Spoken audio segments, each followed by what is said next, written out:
বাবার বাড়ি যাওয়া মানে মেয়েদের কাছে ঈদের মতন একটা আনন্দ। আর বাবার বাড়ি যদি হয় জয়েন্ট ফ্যামিলিতে আর গ্রামে তাহলে তো কোনো কথাই নেই।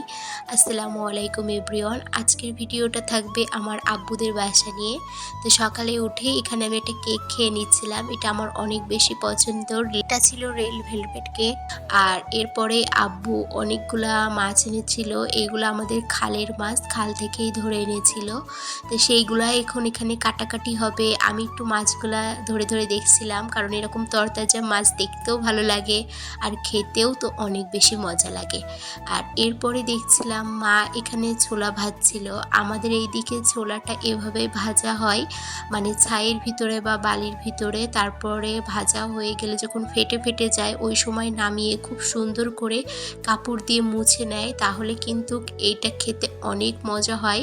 আর এর গায়ে কিন্তু একটুও ময়লা থাকে না। এই যে এটাকে এখন খুব সুন্দর করে মুছে নিবে। অন্যদিকে আমার মা আমাদের বাড়িতেই সবসময় মুরগি পালে। তো প্রথমে যখন মুরগিগুলো ছোট থাকে ওগুলো আমাদের স্টোর রুমে থাকে। তো এই দেখো এখানে আমি মুরগিকে খাবার দিতে এসেছি।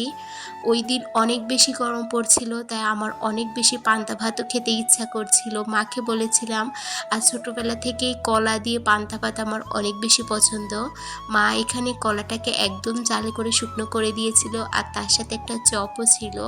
এভাবে কাঁচা মরিচ পেঁয়াজ দিয়ে পান্তা ভাত খেতে কিন্তু অনেক বেশি মজা লাগে। আর আমার মায়ের বাড়ির এই পান্তা ভাতটা একটু বেশি মজা লাগে, কারণ মা ভাত রান্না করার পরে মাটির চুলাতে পানি দিয়ে রেখে দেয়। আর এই স্বাদ হয় অতুলনীয়। আর পান্তা ভাত খেলে কিন্তু পেট অনেকক্ষণ ঠান্ডা থাকে। তো ওই দিন আমি, আমার ভাবি, আমার আম্মু অনেকগুলা শাক তুলেছিলাম। এগুলা সবই আমাদের বাড়ির পিছন দিক থেকে তুলেছিলাম। আর এই শাকগুলো এত টাটকা ছিল। এগুলো হলো পাঁচমিশালি শাক। পাঁচমিশালি শাক কিন্তু অনেক মজা লাগে, তোমরা যারা খেয়েছো তারা তো জানোই। আর এগুলো যেহেতু কোনো সারের না, একদমই ন্যাচারাল, এজন্য স্বাদ হবে আরও মজা। তো আজকের ভিডিওটা এতটুকুই।